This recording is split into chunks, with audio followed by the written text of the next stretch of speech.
অবশেষে নায়িকা শবনম বুবলির গোপন খবর সত্য হয়ে গেল। এতদিন যেটা ছিল গুঞ্জন সেটা আজকে সত্যি। নায়িকা শবনম বুবলি যুক্তরাষ্ট্রে যাচ্ছেন মাতৃকালীন ছুটি কাটানোর জন্য। সিনেমার শুটিং বলেন, বিজ্ঞাপনের শুটিং বলেন, তার বিভিন্ন যে শিডিউলগুলো বলেন সেগুলো পোস্টপোন করে তিনি যুক্তরাষ্ট্রে যাচ্ছেন মাতৃত্বকালীন ছুটি কাটানোর জন্য, সন্তান জন্ম দেওয়ার জন্য। তাহলে আমেরিকা থেকে ফিরে এসে নায়িকা শবনম বুবলির যেই বেবি হওয়ার যে নিউজটা ছিল সেটা নিয়ে নায়িকা শবনম বুবলি এর আগেও আমরা দেখেছি যে তিনি বরাবর প্রচুর পরিমাণে মিথ্যা কথা বলেন ওপেনলি। হ্যাঁ, তিনি অনেক মিথ্যা কথা বলেন, সাজিয়ে গুছিয়ে সুন্দর করে মিথ্যা কথা বলতে পারেন কিন্তু, এবং তার ওই প্রতিভা রয়েছে, তার ওই জ্ঞান রয়েছে। যেহেতু তিনি একসময় নিউজ প্রেজেন্টার ছিলেন, ওপেনলি কথা বলে তিনি অভ্যস্ত ক্যামেরার সামনে চোখে চোখ রেখে নিউজের পাতায় যে খবরগুলো আসতো সেই খবরগুলো যাচাই বাছাই না করে তিনি পড়ে দিতেন।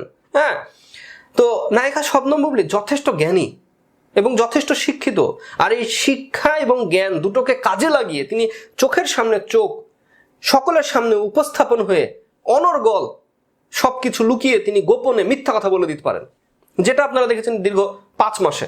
এই 5 মাসে নায়িকা শবনম বুবলিকে নিয়ে বেবি হওয়ার যে গুঞ্জন, শাকিব খানের বাবা হওয়ার যে গুঞ্জন, এগুলোকে বরাবর নায়িকা শবনম বুবলি বলা যেতে পারে এগুলোকে একেবারে গুজব, মিথ্যা, বানোয়াট, আমাকে নিয়ে চক্রান্ত, এই ধরনের শব্দ ব্যবহার করেছেন তিনি এবং প্রতিবাদ করেছেন। দিন শেষে আজকে একেবারে অফিসিয়াল নিউজ আপনারা দেখতে পাচ্ছেন যে এই রোজার মধ্যেই, আমরা এর আগেও জানতাম, নিউজের মাধ্যমে শুনেছিলাম যে নায়িকা শবনম বুবলি তিনি আমেরিকায় যাবেন বেবি মাতৃত্বকালীন ছুটি কাটানোর জন্য। অবশ্যই সেটাই সামনে চলে আসলো। নায়িকা শবনম বুবলি তিনি এবার শাকিব খানকে দ্বিতীয় সন্তান উপহার দেওয়ার জন্য তিনি চলে যাচ্ছেন যুক্তরাষ্ট্রে। এবং ইয়েস, নায়িকা শবনম বুবলি এতদিন যে কথাগুলো বলেছিলেন সেগুলো ছিল তার কৌশল। এখন যারা নায়িকা আছে, যারা নায়ক আছে, যারা সেলিব্রিটি আছে, তারা কেন এই সকল কৌশল করে, কেন নিজেকে লুকিয়ে রাখার চেষ্টা করে, এর পেছনে যে গুরুত্বপূর্ণ কারণ, তারা চায় না জনসমক্ষে তাদের সুখের সময়গুলো তুলে ধরতে। বেবি হওয়া, বিয়ে হওয়া, বাচ্চার মা হওয়া, এটা খুব সিক্রেট, গোপন বিষয়, গোপন টপিক। ডিমান্ড কমে যায় নায়িকাদের। যেমন ধরেন একটা নায়িকা সে যদি বিবাহিত হয় তার ডিমান্ড কমে যাবে, পরবর্তীতে সে যদি বেবি কনসেপ্ট করে সেটাতেও তাদের ডিমান্ড আরো কমে যায়। এখন ঢালিউড চলচ্চিত্রে 2 বাচ্চার মা বলতে গেলে এখন নায়িকা শবনম বুবলি 2 বাচ্চার মা, তাহলে তার ডিমান্ড আরো কমে গেল, স্বাভাবিক না? তো এই নায়িকাগুলো তারা ইচ্ছাকৃতভাবেই এই নিউজগুলোকে গোপনে রাখার চেষ্টা করে। তারা চায় না যে তাদের ডিমান্ড এভাবে কমে যাক, তারা চায় না।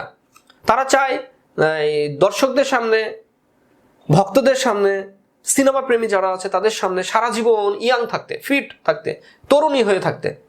কিন্তু এটা তো সম্ভব না।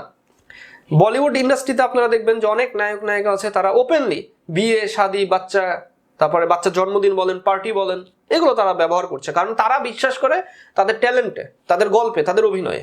আর বাংলাদেশের নায়িকারা বিশ্বাস করে ফেক সৌন্দর্যে, যেটাকে বলা হয় ফিল্টার সৌন্দর্য।